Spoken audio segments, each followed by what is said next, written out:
పిత పుత్ర పవిత్రాత్మ నామమున ఆమేన్. ప్రియ దేవుని బిడ్డలారా, మీ అందరికీ దేవుని యొక్క ఆశీస్సులను తెలియజేస్తూ ఈనాడు మే 6వ తారీఖు బుధవారం ఈనాటి మొదటి పట్టణము అపోస్తల కార్యములు 15వ అధ్యాయం 1వ వచనం నుండి 6వ వచనం వరకు ధ్యానించుదాం. ఈ యొక్క దేవుని వాక్యం మీద మనం ధ్యానిస్తూ ఉండగా దేవుడు మనందరినీ దీవించి ఆశీర్వదించుదురుగాక. ఆమేన్. ఈ వచనాల్లో కొంతమంది యూదులు సున్నతి చేయించుకోకపోతే రక్షణ లేదు అని బోధించారు. ఇది సంఘములో గందరగోళాన్ని కలిగించింది. ఇక్కడ మనం ఒక ముఖ్యమైన విషయం చూస్తాం. మనుషులు చాలాసార్లు దేవుని కృపకు తమ సాంప్రదాయాలను కలపడానికి ప్రయత్నిస్తారు. కానీ రక్షణ మన కృషి వల్ల కాదు, అది దేవుని వల్ల, దేవుని వరం. అపోస్తుల ధైర్యమైన ప్రతిస్పందన. పౌలు మరియు బర్నబా ఈ బోధను అంగీకరించలేదు. వారు ధైర్యంగా నిజాన్ని కాపాడారు. ఇది మనకు ఒక పాఠం. సత్యం కోసం నిలబడాలి. ఇది ఎంత కష్టమైనా సరే. విశ్వాసం అంటే నిశ్శబ్దంగా ఉండటం కాదు, అవసరమైనప్పుడు సత్యాన్ని చెప్పడం. ఈ సమస్య పరిష్కరించడానికి వారు యెరూషలేముకు వెళ్ళారు. ఇది సంఘములో ఒక మంచి నమూనా. వివాదాలు వచ్చినప్పుడు మనం వీడిపోకుండా కలిసి చర్చించి దేవుని చిత్తాన్ని తెలుసుకోవాలి. ఏకత్వం కోసం ప్రయత్నించడం ఎంతో ముఖ్యం. యెరూషలేముకు వెళ్తూ వారు అన్యజనులు దేవుని వైపు తిరిగిన విషయాలను చెప్పినప్పుడు అందరూ సంతోషించారు. దేవుని పని ఎక్కడ జరుగుతుందో అది మనందరికీ ఆనందం కలిగించాలి. ఇతరుల ద్వారా దేవుడు పనిచేస్తూ ఉన్నప్పుడు అసూయ కాదు, ఆనందం కలగాలి. వారు యెరూషలేముకు చేరినప్పుడు అపోస్తలులు పెద్దలు వారిని ఆహ్వానించారు. ఇది సంఘంలో ప్రేమను, స్వీకారాన్ని చూపిస్తుంది.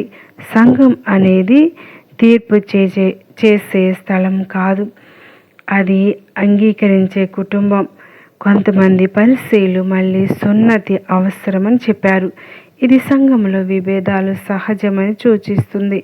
కానీ ఈ విభేదాలు దేవుని మార్గంలో మనల్ని మరింత లోతుగా ఆలోచించడానికి దారితీస్తాయి. అపోస్తలులు మరియు పెద్దలు ఈ విషయాన్ని పరిశీలించడానికి కూడి చర్చించారు. ఇది నాయకత్వం బాధ్యతను చూపిస్తుంది. మంచి నాయకులు తొందరగా తీర్పు ఇవ్వరు, ప్రార్థనతో, జ్ఞానంతో నిర్ణయం తీసుకుంటారు. ఈ భాగం మనకు ఒక స్పష్టమైన పిలిపిస్తుంది. కృపను అర్థం చేసుకుని ఏకత్వాన్ని కాపాడుతూ సత్యం కోసం నిలబడాలి. మనం ఇతరులపై భారాలు పెట్టకుండా ప్రేమతో, జ్ఞానంతో జీవించాలి. దేవుని చిత్తం తెలుసుకోవడానికి ఎప్పుడూ సిద్ధంగా ఉండాలి. మరి సువార్త పఠనాన్ని ధ్యానించినట్లయితే యోహాను సువార్త 15వ అధ్యాయం 1వ వచనం నుండి 8వ వచనం వరకు చదువుకుందాం.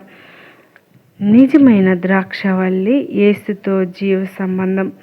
యేసు నేనే నిజమైన ద్రాక్షవల్లిని అని చెప్పాడు. ద్రాక్షవల్లి లేకుండా కొమ్మలు జీవించలేవు. అలాగే క్రీస్తు లేకుండా మన ఆత్మీయ జీవితం నిలబడదు.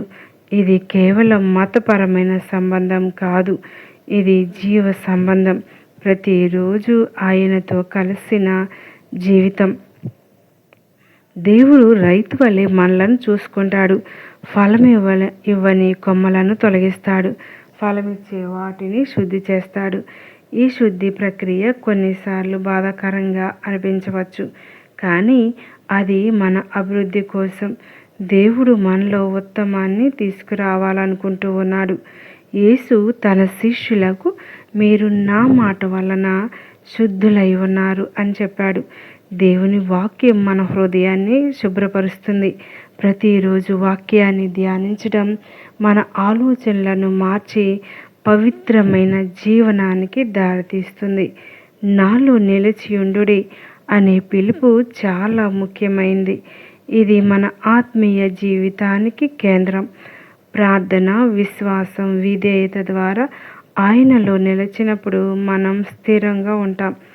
ఆయనలో ఉండటం వల్ల మనం బలాన్ని పొందుతాం. యేసుతో కలిసిన వారు తప్పకుండా ఫలమిస్తారు. ఆ ఫలం అంటే ప్రేమ, ఆనందం, శాంతి, సహనం వంటి ఆత్మఫలాలు. మన జీవితం ఇతరులకు ఆశీర్వాదంగా మారుతుంది. ఫలప్రదమైన జీవితం దేవునికి మహిమను తెస్తుంది. వీడిపోయిన జీవితం ఆత్మీయ ప్రమాదం. యేసు చెప్తూ ఉన్నాడు, నన్ను విడిచి మీరు ఏమీ చేయజాలరు. ఆయనతో సంబంధం లేకుండా మనం చేసే పనులు శాశ్వత విలువలేనివి. అది ఆత్మీయంగా ఎండిపోయిన కొమ్మలా మారుతుంది. అందుకే ఆయనతో నిరంతర సంబంధం అత్యవసరం.